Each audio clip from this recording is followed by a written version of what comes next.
കളിക്കണ ഞങ്ങളെ സ്വന്തം പഞ്ചായത്ത് ഗ്രൗണ്ടിൻ്റെ ഇപ്പോഴത്തെ അവസ്ഥ ഒന്ന് കാണിച്ചു തരാം കേട്ടോ. ഇതാണ് ഇപ്പോഴത്തെ അവസ്ഥ. പുഴ ഏതാ ഗ്രൗണ്ട് ഏതാന്ന് തിരിയാൻ പറ്റാത്ത അവസ്ഥ. രക്ഷയിലട്ടോ, ഫുള്ള് കംപ്ലീറ്റ് വെള്ളം. അവിടെ ഓപ്പൺ ജിമ്മൊക്കെ ഉണ്ടായിരുന്നു, അതൊക്കെ അവസ്ഥയാണ് കേട്ടോ. അവിടെ നിന്ന് ഇറങ്ങാനും പറ്റില്ല, ഒന്നും ചെയ്യാൻ പറ്റില്ല. അച്ചാതി വെള്ളമാണ്, കംപ്ലീറ്റ് മുങ്ങിയിട്ടുണ്ട്. പുഴവടി ഗ്രൗണ്ടൊക്കെ ഒന്ന് ആയി കിട്ടണമെങ്കിലുണ്ടല്ലോ, കംപ്ലീറ്റ് വെള്ളമാണ്. സ്റ്റെപ്പ് ഗാലറിയിലൊക്കെ തായി സ്റ്റെപ്പ് പകുതിയോളം മുങ്ങിയിട്ടുണ്ട്. ഇതിനെക്കാടി വെള്ളം ഉണ്ടായിരുന്നു കുറച്ച് നേരത്തെ, കുറച്ചുകൂടി വെള്ളം ഇറങ്ങിയതാട്ടോ.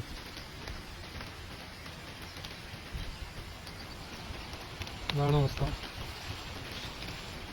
മഴ ഇതുവരെ നിന്നിട്ടില്ല വയനാട്ടിൽ. അപ്പം നല്ല മഴ പെയ്തുകൊണ്ടിരിക്കുകയാണ്.